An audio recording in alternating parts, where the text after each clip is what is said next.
नमस्कार साथियों, पूर्णिमा Patil talk show में आप सभी का हार्दिक स्वागत है। आज मैं आपको एक ऐसी शख्सियत से मिलवाने जा रही हूँ जो पेशे से तो इंजीनियर रहे हैं, लेकिन उनका पॉलिटिकल एंड सोशल लाइफ में बहुत इंटरेस्ट रहा और उसके बारे में हम जिक्र इसलिए करना चाहते हैं कि वो जो वंचित वर्ग है, वो जो ट्राइबल वर्ग है, जो कि कहीं जंगल में और शहरों के आसपास जो बहुत ही खराब दशा में अपना जीवन व्यतीत करते हैं, उनके लिए कुछ किया जाना चाहिए। इस कॉज को लेकर वो सामाजिक कार्यों से इस तरह से जुड़े कि उसके लिए कार्य करते ही जा रहे हैं। क्या कर रहे हैं, कैसे कर रहे हैं और ये करने की प्रेरणा कैसे मिली, ये बात हम जिनसे करने जा रहे हैं उनका नाम है श्री भरत खोड़े। तो भरत जी, आपका बहुत बहुत स्वागत है हमारे चैनल में।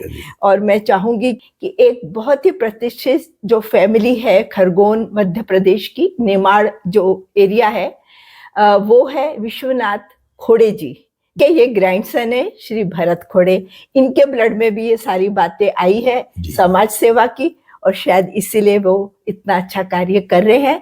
तो भरत जी, आप हमें बताइए कि आप समाज कार्य से कैसे क्या जुड़े और नमस्कार जी। मैं भरत खोड़े, विश्व सुखा खोड़े परिवार खरगोन का एक सदस्य। बिल्कुल। विश्व सुखा खोड़े परिवार खरगोन क्षेत्र के अंदर में सेवा की प्रवृत्ति के लिए जाना जाता है। जी जी जी। खोड़े साहब मध्य भारत के पहले home minister and deputy chief minister थे। जी जी जी। और उनकी इस परिवार के अंदर में सर्वोदय की सेवा और गांधीयन फिलॉसफी के बिल्कुल के सिद्धांतों पे चलने वाला परिवार। बिल्कुल। उस परिवार से मैं भरत खोड़े जब पॉलिटेक्निक करने के बाद, सीधे बात करते हैं, पॉलिटेक्निक करने के बाद में मेरा एक लक्ष्य था कि मैं बी सिविल इंजीनियरिंग करूं, जो मैं नहीं कर पाया था। तो पार्ट टाइम बी करने के लिए मैं बड़ौदा आया। अच्छा। क्योंकि बड़ौदा मेरा ननिहाल है। जी जी जी।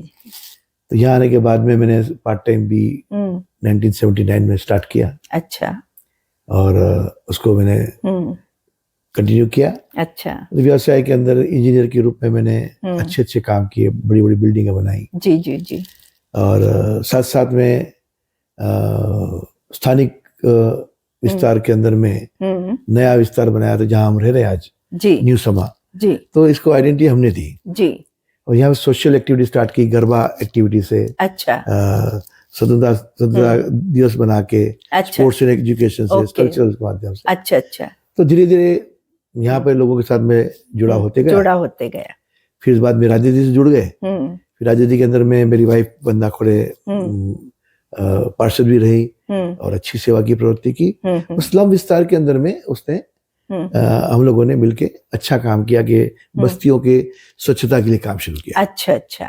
बस होता क्या है कि सफाई सेवक तो होते हैं जो सभी का काम करते हैं जी, और लेकिन उनके घर ही साफ नहीं होते। हाँ। तो हमने एक ऐसी मतलब बात रखी उनके बीच में। जी जी। अगर आप अपने घर ही साफ नहीं रखोगे, हाँ, तो फिर आप लोगों का घर या गोके की पब्लिक सर्विस कैसे साफ करोगे। बिल्कुल। वहां से ये बात शुरू हुई। अच्छा अच्छा, वेरी गुड। तो और उसके अंदर में मैं चूंकि बिजनेस करता था, बिल्डर, रियल एस्टेट का काम करता था। तो वाड़ी में, यहाँ पे बड़ौदा में शहर में वाड़ी करके विस्तार है, वहां पे एक भारत माता का मंदिर है। अच्छा। और भारत माता का मंदिर श्री महारुद्र हनुमान संस्थान है। अच्छा। उनके एक हमारे मार्गदर्शक हैं। अच्छा। श्री भास्कर भाई गोट दस्ते। अच्छा।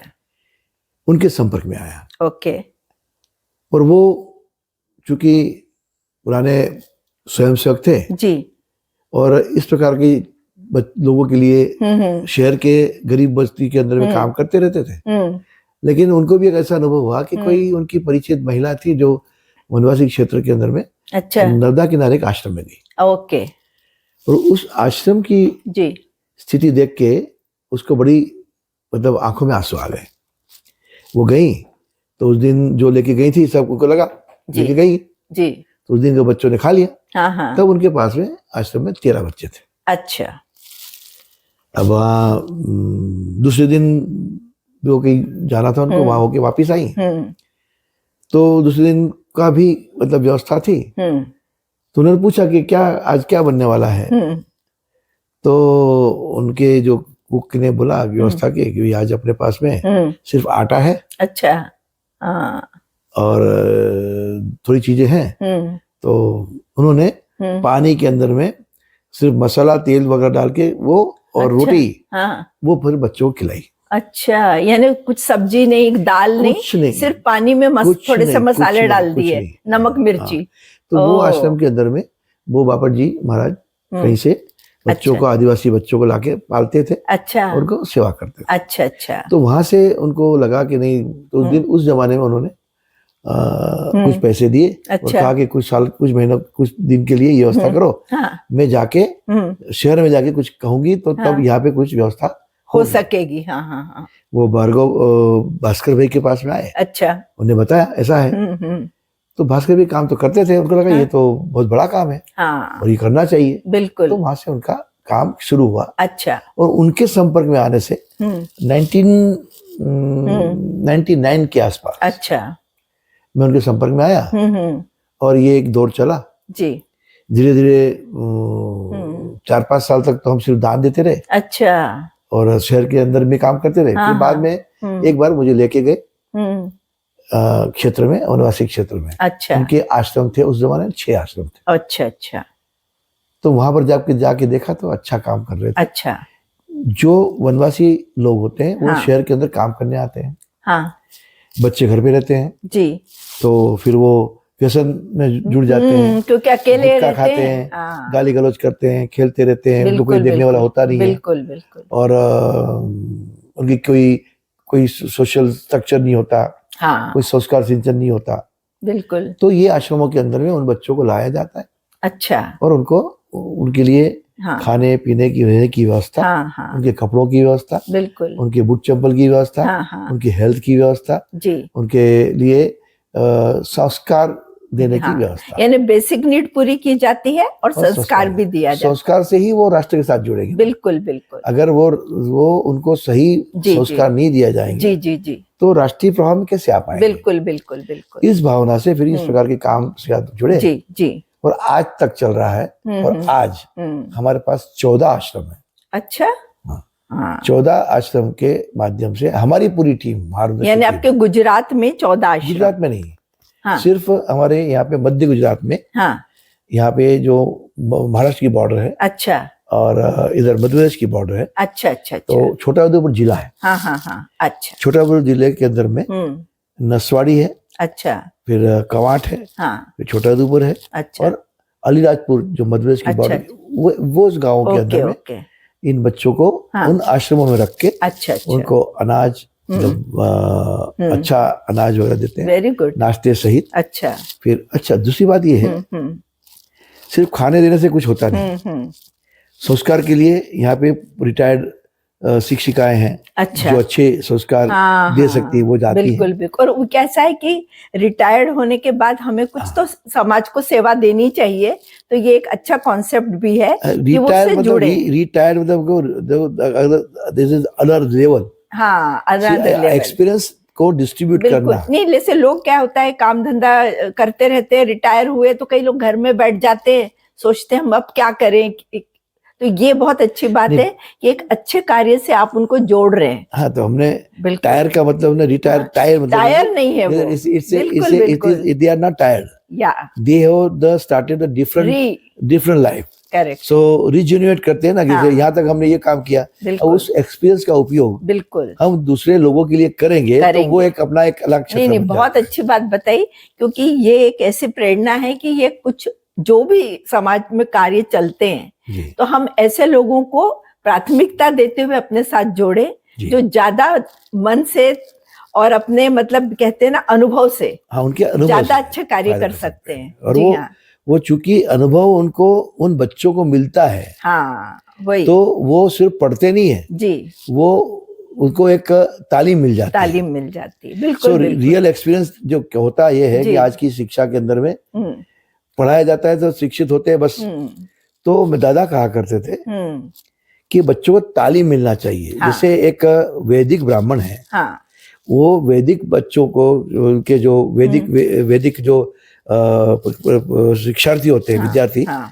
उनको वेद का ज्ञान भी देते हैं, वेद का पठन कैसे करना वो भी करवाते हैं, और वो उन्हीं बच्चों को उसका अर्थ भी क्या होता वो समझाते हैं। हाँ। तो एक जब वैदिक ब्राह्मण जो आचार्य होते हैं वो नए वेदाचार्य को सिखाते हैं। हाँ। हाँ। तो बचपन से लेके बड़े होने तक, जैसे घनपाटी ब्राह्मण बनना बहुत मुश्किल होता है। हाँ। हम वेद के लिए भी काम करते हैं, इसलिए बात आई।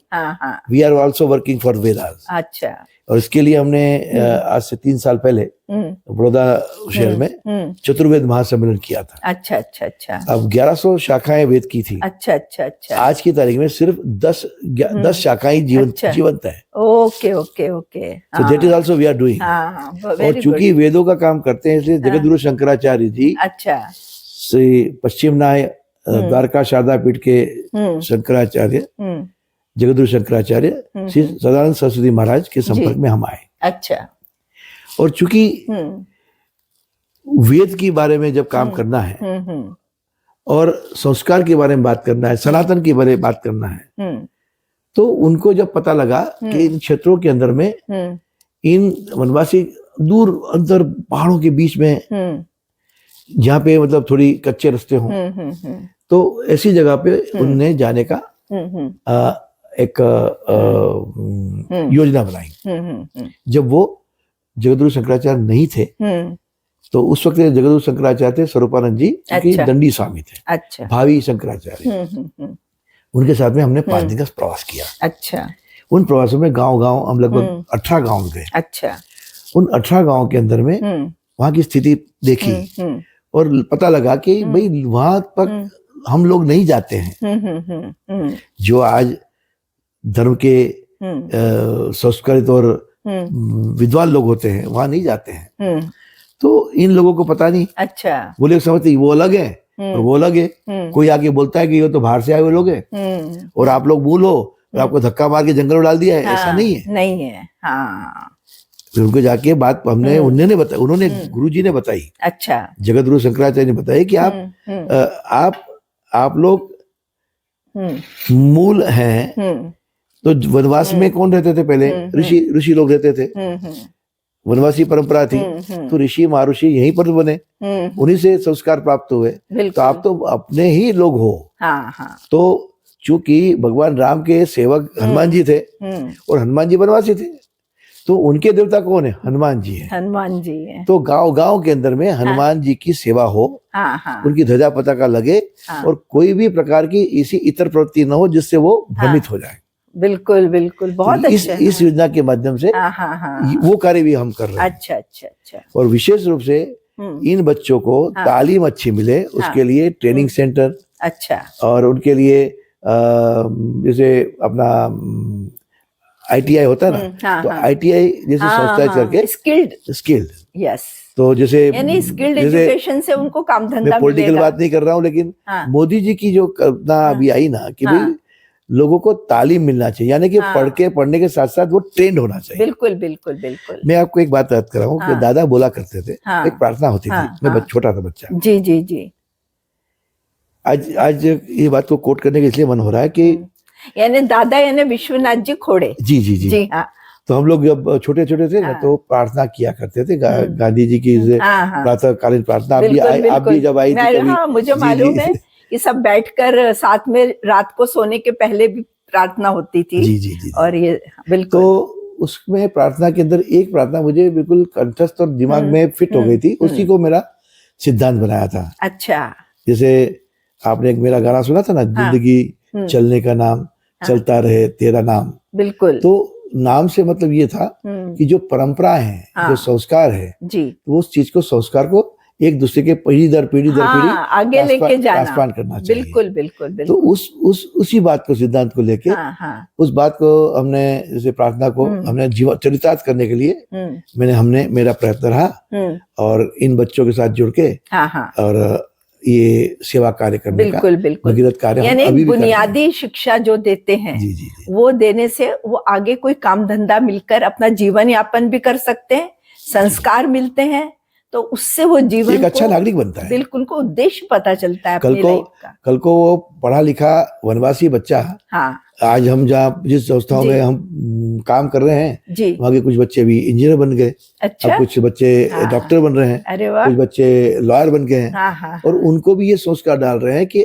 कल को तुमने जो पाया है वो दूसरे बच्चों को देना है। बिल्कुल बिल्कुल, यानी जो हमारे पास है उसे हम सिर्फ अपने पास नहीं जमा रखें जी, लेकिन बांटते चले। जी, और यह तो है कि खुशी बांटने से ही खुशी मिलती है। जी जी, बिल्कुल बिल्कुल। समाज के परिचित लोग वहां पे जाते हैं, लेके जाते हैं, तो वो लोग प्रश्न करते हैं। बिल्कुल, पुष्पेंद्र कुलश्रेष्ठ भी आए थे, है ना। तो जब उनको बच्चों को पूछा गया कि भाई आप कुछ बताओ, तो पूछा कि अहिल्या साहब कौन थे। अच्छा, तो बच्चों को मालूम था। अच्छा, वेरी गुड। झांसी की रानी कौन थी? हाँ, देखिए, तो एक लड़की ने अच्छे से बोल के बताया, है ना। तो उन्होंने वर्णन किया कि ऐसी दाढ़ी और इस प्रकार के कोई योद्धा थे, तो कौन थे? तो फट से लड़का खड़ा हुआ, शिवाजी महाराज थे। अच्छा, तो ये जो हमारी जो पुरातन जो हमारा शौर्य, जी जी, भव्य इतिहास है, जो हमारे देश के गौरव है, गौरव की बात है। जी जी, उनको परिचित करवा रहे हैं आप, और वो इतने अच्छे से उसको समझ पा रहे हैं, तो ये तो एक बहुत अच्छा कार्य आपका हो रहा है। तो आपकी कुछ भावी योजनाएं भी होंगी कि आप और क्या करना चाहते हैं आदिवासियों के लिए? भावी योजनाओं के अंदर में से आदिवासियों का खुद का एक कल्चर है, जैसे आप देख रहे हैं शायद इस प्रकार की पेंटिंग। पीछे जो पेंटिंग मेरे को वही बहुत अच्छी लगी कि ये सब उस तरह भी लगी हुई है। जी हाँ, आपने काफी आपके घर में लगी हुई है। वो छत्तीसगढ़ में हमारी बड़ी साली थी ना, तो उसके कारण में हम वहाँ से कलेक्ट किया था। वंदना को शौक भी है, मेरी पत्नी वंदना को। ये इतनी अच्छी पेंटिंग्स बनाते हैं आदिवासी, तो उनको आप स्कूल में भी कुछ ये कलाकारी सिखाते हैं? उनको स्कूल के अंदर में भी सिखाया जाता है, और उनके ट्राइब के अंदर में नेचुरल आर्ट होता है। अच्छा, नेचुरल आर्ट ये सिखाने में नहीं आता। So they are doing there on walls. Okay, so उसी चीज को फिर पेपर के ऊपर में, कपड़े के ऊपर में करवा के, घर जो सजे रहते हैं वो उनकी चित्रकारी रहती है, और वो चित्रकारी हम लोग आजकल पेंटिंग के रूप में अपने घर में, और वे इन्हीं चीज को बना के बस उसका प्रेजेंटेशन करके फिर आजकल हम लोगों को तक पहुंचाते हैं। तो उससे उनकी आर्थिक व्यवस्था बढ़ती है, और उससे ये भी पता चलता है जो चित्रकारी है उसमें प्रकृति आती है। प्रकृति के बहुत दृश्य रहते हैं, फूल, पत्ती, पक्षी, मोर वगैरह, ये सब बहुत सुंदर। तो इन लोगों के आजकल तो खैर सरकार ने भी अच्छी इसी चीज को प्रमोट करने का शुरू किया है, तो अच्छा है। उन लोगों को मौका, मेले लगते हैं उसमें करते हैं, उसकी प्रदर्शनी लगती है, तो उसमें योजना। अच्छा, जैसे मिट्टी की चीजें, गोबर और उसकी चीजें, फिर पल्प के अंदर में से कैसे बनाना। पहले जमाने में हम लोग वो बनती थी, टोपरियां बनती थी कागज की, वो डाल देते थे, गल जाता था, फर्मेंट होता है। तो ये सारी चीजें, पुरानी चीजें फिर से लोगों तक पहुंचे और उनकी आर्थिक व्यवस्था सुधरती जाए, ऐसा करने का काम करने का प्रयास किया गया। इसलिए मैं आपसे फिर से मैं मूल बात पे आता हूँ, जो प्रार्थना हम जो करते थे, जिसके कारण हमको प्रेरणा मिली।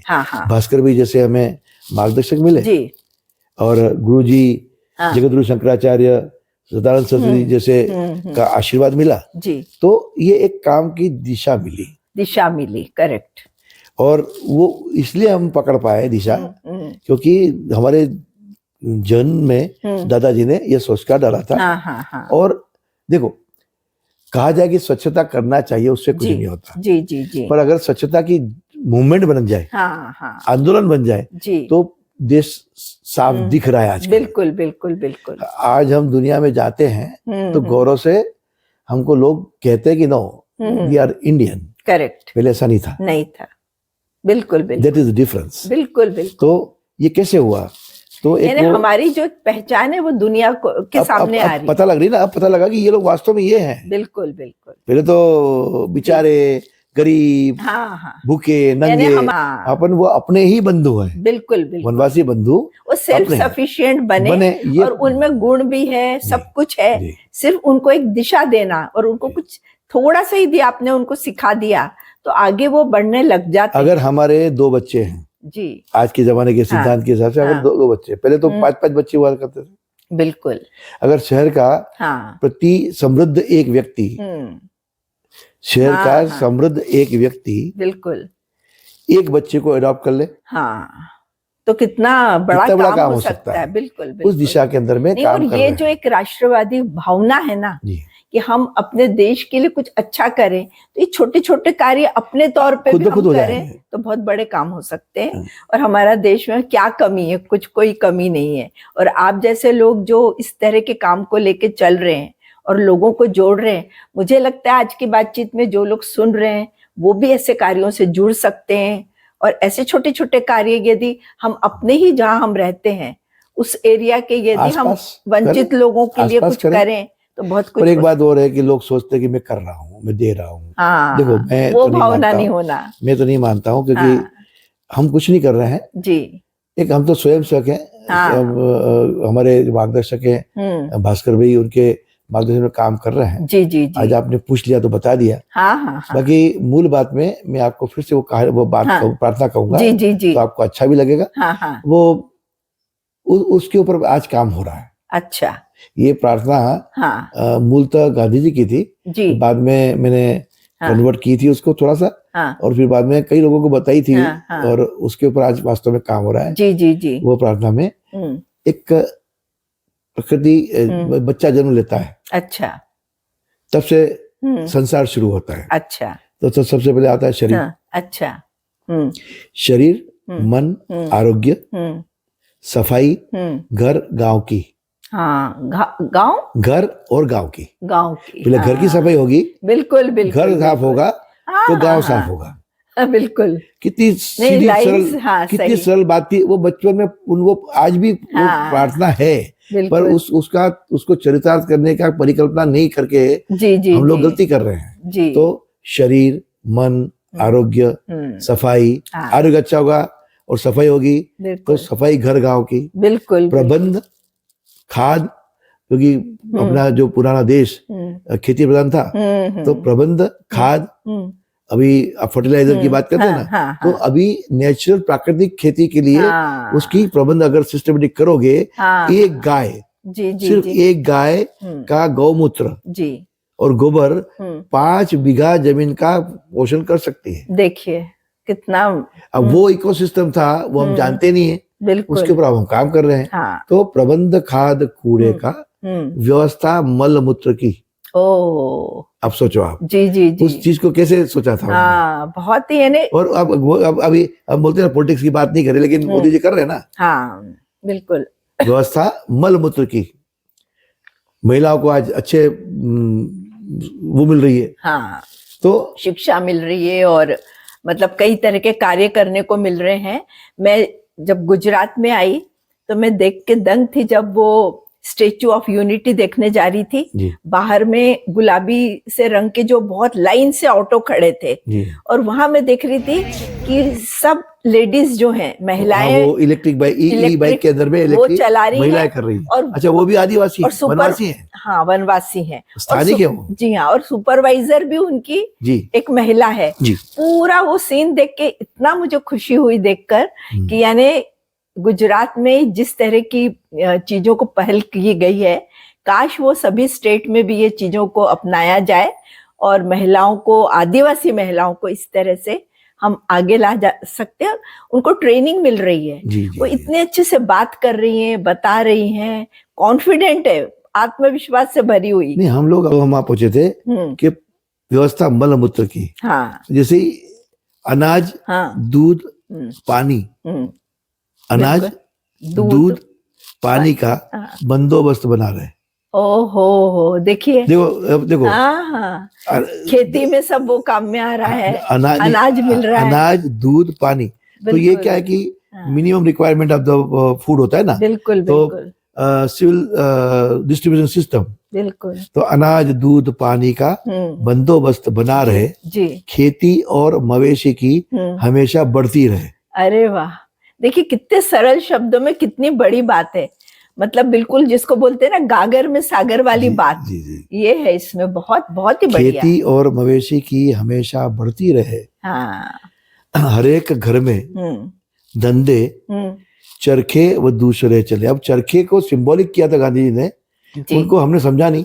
हाँ, सिर्फ हम सोचते कि हम सूत काटेंगे, बिल्कुल नहीं, but no, that was for कुटीर उद्योग। हाँ, कुटीर उद्योग वो बोलते ही थे। देखो, लघु उद्योग और कुटीर उद्योग की चरखे मतलब एक मैकेनिज्म।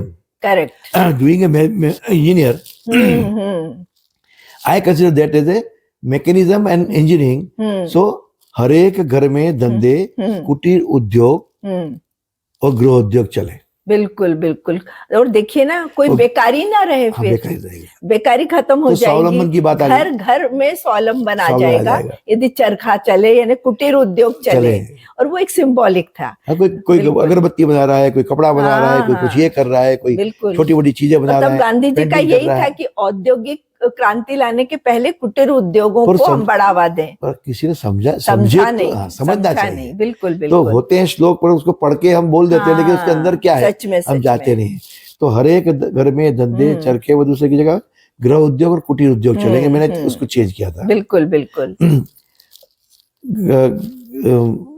तालीम सर्व लोगों को अच्छी प्रकार की मिले। हाँ, बिल्कुल। तालीम याद है, आपको सिर्फ पढ़ना नहीं चाहिए, लेकिन आदमी जो पढ़े, इंजीनियर बने तो वास्तव में इंजीनियर बने। यानी असली तालीम क्या है? जीवन की तालीम, यानी जो जिसको बोलते हैं ना, एजुकेशन फॉर लाइफ, वो है ये। बिल्कुल। तो तालीम सर्व लोगों को अच्छी प्रकार की मिले, मान नारी गरीबों का। हाँ, देखिए, उसको आप धुतकारोगे तो दूर चले जाएगा, लेकिन उसको अपनाओगे, वो अपना होगा, तो वो देश को आगे बढ़ाएगा। बिल्कुल। जैसे आप बोल रहे हैं ना, मान नारी का, वंचितों का, गरीबों का, इसलिए कि जो एक नारी को यदि हम एजुकेट करते हैं, यानी तालीम देते हैं, तो पूरा परिवार भी एजुकेट हो जाता है, स्वाभाविक रूप से। बिल्कुल। मान नारी गरीबों का, किसान मजदूर का। ओहो। जैसे अभी बोले ना कि for me my agriculture is the first, nation first, my farmers are first. बिल्कुल बिल्कुल बिल्कुल। So मान नारी गरीबों का, किसान मजदूर का, मेल हिंदू अहिंदू का। ये देश हिंदू का है, बिल्कुल, ये हिंदू राष्ट्र है। ये वास्तव में पुरातन काल से, सनातन काल से, आदि परंपराओं से चला हुआ देश है। उसमें जो लोग आए वो अहिंदू हैं। वो हम किसी को कुछ कहे बात अलग है। वो भी हमसे जुड़ गए, तो वो भी इस परंपरा में जुड़े। बोल रहे हैं कि मेल होना चाहिए, दोनों का मेल रहना चाहिए, कोई अलग ना हो। तो कोई मेल हिंदू अहिंदू का। अब गांधी जी को लोग बोलते हैं, कोई ऐसे नहीं, तो इन्हीं की प्रार्थना है। वही लिख रहे हैं कि मेल हिंदू है, वही बोलते हैं जय राम। तो ऐसा तो है नहीं, लेकिन संप्रदाय जो है वो बहुत बड़ी बात है, जिसको यदि सूक्ष्म अर्थ देखा जाए तो समझ में आता है कि मानवीयता होनी चाहिए, मानव का मानव से प्रेम रहे। वही सनातन धर्म है। बिल्कुल। वसुदेव कुटुंब की जो बात करते हैं, वही सनातन धर्म है। इसीलिए कहते हैं मेल हिंदू अहिंदू का। अहिंदुओं ने हमें प्रताड़ित किया, पर हिंदुओं ने किसी को प्रताड़ित नहीं किया। बिल्कुल। तो मेल हिंदू अहिंदू का, समत्व सब जाति का। जातियां के बीच में सामंजस्य चाहिए, समानता चाहिए। कोई ये छोटी जाति बड़ी जाति नहीं है, वो नहीं होना चाहिए, सब एक है। बिल्कुल। जातियां तो होंगी, सबका सम्मान होना चाहिए। जातियां तो होंगी, कभी भी आप कभी करोगे तो जातीय मतलब एक प्रकार की व्यवस्था है। अच्छा, और कोई जन्म से पैदा होता है, उसको क्या मालूम कहाँ पैदा हो रहा है, तो क्यों समानता ही होनी चाहिए। तो मेल हिंदू अहिंदू का, समत्व सब जाति का, कोई छूत व नीच माना जाए कहीं नहीं। ओहो, देखिए, यानी छूत छात ना रहे। बिल्कुल नहीं होनी चाहिए। तो कोई छूत व नीच माना जाए कहीं नहीं। पंच संत हो लोगों में, पंचायत पंच हुआ करते थे, तो वो बात परमेश्वर बोलते थे ना, वो बात को भी लिया उन्होंने। तो पंच संत लोग जो होते हैं, गांव में संत होते हैं, कीर्तन करते हैं और अच्छी संस्कार देते हैं। हमारे वनवासी क्षेत्र के अंदर में अभी जो हमारे भेखड़िया गांव है, उसको देश का प्रथम, देश का शायद नहीं होगा, लेकिन गुजरात का प्रथम व्यसन मुक्त गांव डिक्लेयर किया। अच्छा, अरे वाह। नहीं तो देखिए ये इसके लिए व्यसन मुक्ति कितने अभियान चल रहे हैं, और आपने जो बताया तो बहुत बड़ी बात है। भेकड़िया गांव, हाँ। आप सर्च करेंगे गूगल में तो भेकड़िया गांव व्यसन मुक्त गांव है। अच्छा, वेरी गुड। उसी के अंदर में भेकड़िया के अंदर हमारी एक शाला है। अच्छा, उसमें 350 बच्चे हैं। ओहो, बहुत अच्छा है। उसमें जो लोग हैं वो रंगपुर आश्रम से जुड़े हुए हैं पुराने, जो हमने बताया ना लोक अदालत की बात की थी। तो वनवासी क्षेत्र के अंदर हरिवल्लभ परीख जी हुआ करते थे। अच्छा, सर्वोदय के नेता थे। अच्छा, सर्वोदय के काम करते थे। अब कहाँ गुजरात, कहाँ मध्य प्रदेश है, कहाँ विश्वनाथ खोड़े, कहाँ रंगपुर आश्रम। लेकिन एक बार हम जब मुलाकात करने गए, अच्छा, तो उनसे बातचीत हुई तो हमने बताया कि मेरे बेटे ने बताया क्षितिज ने, जिसकी शादी हुई अभी, कि उसका नाम क्षितिज खोड़े और उनके मेरे पापा का नाम भरत कृष्णकांत। उसको बोला था, मैं समझाया था कि पूरा नाम बताओ।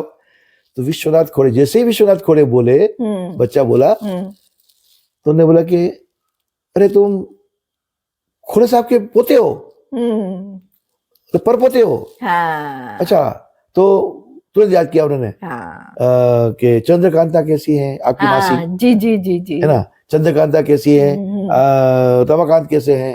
और वो वहां पर गुजरात के लोग उस जमाने में आज से 50 साल पहले, बिल्कुल खरगोन जैसी जगह जो जंगल में है, बिल्कुल बिल्कुल, ये भी जगह जंगल में, वो भी सब आदिवासी एरिया आसपास पूरा कितना ज्यादा फिर भी उन लोगों का अटैचमेंट, बिल्कुल लोगों के साथ जुड़ाव था। नहीं, और विश्वनाथ खोड़े साहब ने जो काम किया है मध्य प्रदेश में, और जो उनका मतलब जो डेडिकेशन था, समर्पित भाव से, वो तो बहुत ही लोगों के बीच इतना जाना जाता था कि एक खोड़े बोल दिया तो लोग समझ जाते थे कि, तो उस जमाने में वो लोग उसी प्रकार से गांव-गांव जाके काम करते थे। बिल्कुल, और इतनी सादगी से रहते थे कि उन्होंने अपना खुद का घर, उसके आसपास ज्यादा से ज्यादा खेती बाड़ी होनी चाहिए, जमीन का उपयोग अच्छे से हो, घर भला ही थोड़ा छोटा रहा, इसीलिए वो प्रकृति से प्रेम करते थे ना, जैसे प्राकृतिक चिकित्सा में माना है ना। बिल्कुल, तो खेती और मवेशी की हमेशा बढ़ती रहे, हर मान नारी गरीबों का, किसान मजदूर का, मेल हिंदू अहिंदू का, समत्व सब जाति का, कोई छूतवा नीच माना जाए कहीं नहीं, संत हो सब लोगों में कोई छोटा बड़ा नहीं, देश हित के साथ आजादी हर शख्स की। देश हित के साथ आजादी हर शख्स तो आजादी हम आजाद हो गए, लेकिन हम देश हित को छोड़ के अपने आजादी का दुरुपयोग नहीं कर सकते। बिल्कुल, स्वहित कर रहे हैं लोग, जबकि देश हित पहले होना चाहिए। ये जो पहले होता था कि लोग स्वहित के पहले देश हित का सोचते थे जी। अपना और अपने परिवार को सेकेंडरी रखते थे, और ये आप जो भी बात कर रहे हैं इसकी बहुत आवश्यकता है जी। सो देश हित के साथ आजादी हर शख्स की, आसरा परमात्मा का, शक्ति संयम सत्य की। जो सत्य अगर संयमित होगा, और सत्य संयमित होगा तो आदमी बलवान और क्या बोलते चरित्रवान होगा, और इसकी जरूरत ही है अभी। आज मैंने कदम कदम पे हम देखते हैं कि ये जो आपने बचपन में जो एक प्रार्थना आपको आपके दादा श्री विश्वनाथ खोड़े ने वो एक बीज डाला था, आज वो आप जो बोल रहे हैं उसका क्या बड़ा अर्थ है। देखिए वो बीज हमने डाला था, वो काम लग रहा है। तो हर परिवार में इस प्रकार के बीजारोपण बच्चों में होना चाहिए। जैसे वनवासी बच्चों में यानी हम बच्चे जब सो रहे हैं, बैठे हैं, यदि इस तरह से रिकॉर्ड लगा दें या उनको रोज बुलवाएं या हम उनको सुनाएं, छोटी छोटी बातें तो हमारे दिमाग में बच्चों की चले तो जाएगी, तब वो भला इसको बहुत गूढ़ रूप से न समझेगा, लेकिन आगे चल के आपके जैसा समझ के समाज कार्य से जुड़ेगा, देश हित की बात करेगा। ये यानी ये प्रेरणा मिलने जैसी बात है कि हर घर में बच्चों को कुछ अर्थपूर्ण प्रार्थना सिखाई जाए। बिल्कुल, देश हित के साथ आजादी हर शख्स की, आसरा परमात्मा का, शक्ति संयम सत्य की, यह है संक्षेप में ब्यौरा रचनात्मक काम का। देखिए, अरे वाह, ये मतलब पूरी इंफ्रास्ट्रक्चर से लेके सिविल सप्लाई से लेके सारी चीजें इसमें आ गई। बिल्कुल, कैसे समाज होना चाहिए, यह है संक्षेप में ब्यौरा रचनात्मक काम का, इसी में पूर्ण है तत्व अहिंसक। उन्होंने कहा ग्राम स्वराज्य, और पूरी दुनिया में ग्राम स्वराज्य की जो बात चल रही है ना, वही राम स्वराज्य है। अरे वाह, सच में हमने इस बात को सबको कहा कि वो ग्राम स्वराज्य जो कह रहे हैं ना, वो ग्राम स्वराज्य की बात नहीं हो रही है, वही राम स्वराज्य है, वही राम राज्य है, जिसकी परिकल्पना हम करते रहे हैं। बिल्कुल बिल्कुल बिल्कुल, बहुत ही सुंदर। यानी ये जो प्रार्थना है, ये मतलब मेरे को लगता है हर जीवन का मूल मंत्र बन गया, हर घर में ये जरूर सिखाई जानी चाहिए। तो आज आपके माध्यम से ये बात बहुत सुंदर पहुंच गई, मेरे दिल में थी, बाहर आ गई। बिल्कुल बिल्कुल। और ये सब चीजें, और आपको देखो कितनी शब्दशः याद है, जबकि आपसे मैंने अचानक से बातचीत की है, लेकिन देखो ये मेरे को जीवंत हो गया। बिल्कुल मतलब मैं ये प्रार्थना में मैंने मोदी जी को भी कही थी। अच्छा, कहा था उनको, सर मैं इस चीज को मानता हूँ। उन्होंने बोला अच्छी बात है। सच में ये बहुत अर्थपूर्ण है, अर्थपूर्ण है, जीवंत है। बिल्कुल। तो इसी में पूर्ण है तत्व जी, अहिंसक। हम ना हिंदू समाज, अहिंसक भी सनातन धर्म, हिंदू समाज कभी भी हिंसक नहीं हुआ। बिल्कुल, हिंसा है ही नहीं। गुरु जी यही कहते हैं। और मम्मी हिंदू, मेरी माँ हिंदूपति खोड़े ताई, जो मेरी टीचर भी रही, मेरी माँ भी रही, तो उन्होंने भी मुझे अच्छे संस्कार डाले। और उन्हीं के कारण से आज जो कॉन्फिडेंस है, एनसीसी में मुझे भेजा, खेलने के लिए प्रेरित किया। और छोटे भाई के साथ में, नितिन खोड़े के साथ में भी अच्छा, मतलब वो ठीक है, वो आज नहीं है, तो उसके साथ भी अच्छी चीजें करने के लिए उत्साहित किया। जी जी जी जी। तो आज उनके जो संस्कार है और हमारे परिवार के जो संस्कार है, उसके कारण हम कुछ नया करने की परिकल्पना करके काम करने की का आत्मविश्वास है, बिल्कुल कर पा रहे हैं। बिल्कुल बिल्कुल। और वंदे भारत माता का मंदिर जो है जी, और भारत माता का गौरव बढ़े, इसी भावना से मैं इस कार्य से जुड़ा हूँ। बहुत बहुत सुंदर बात आपने कही। आप ने जो एक संदेश है आपके, तो जो आपने सारी बातें बोली, सच बोले तो वही संदेश है। फिर भी आप यदि कुछ देना चाहे तो आप दे सकते हैं। बस एक ही संदेश है, भविष्य की गर्त में छुपा हुआ कुछ न कुछ नया कार्य जी हम करने की योजना बनाते रहेंगे। बिल्कुल। और लोग हमसे जुड़े, और नहीं हमसे नहीं जुड़े, उन लोगों से जुड़े जो वंचित हैं, उनके आसपास हैं, उनसे जुड़े। अपने अपने एरिया में ऐसे वंचित लोगों के लिए जिस तरह आप कार्य कर रहे हैं, वैसे हर कोई कार्य अपने अपने एरिया में करे। एक देखिए, एक समाधान भी मिलता है। एक आदमी कर रहा है, 10 आदमी करेंगे, 10 से फिर 100 आदमी बनेंगे, 100 से 1000 आदमी बनेंगे, 1000 से 10,000 बनेंगे, 10,000 से लाख आदमी बनेंगे। बिल्कुल बिल्कुल। तो पूरे देश के अंदर में एक अलग प्रकार का वातावरण बनने से एक देश आत्मनिर्भर और स्वावलंबी बनेगा। बिल्कुल। और हमारा स्वाभिमान बिल्कुल कोई भविष्य में बिल्कुल डिगा नहीं सकेगा, कोई हमें झुका नहीं सकेगा। वही परिकल्पना के साथ में बिल्कुल बिल्कुल। आपका बहुत बहुत धन्यवाद, क्योंकि ये हमारे समाज, हमारे देश, हमारे परिवार सभी के लिए ये बहुत ही उपयोगी बातचीत हुई है। और मेरा ये जो एक मकसद है, यही रहता है बातचीत का, कि हम कुछ न कुछ बातचीत के द्वारा कुछ न कुछ छोटी छोटी प्रेरणा लेते रहें और कुछ अच्छे अच्छे कार्य करते रहें, और अपने समाज को एक सुंदर समाज, एक आदर्श समाज बनाएं।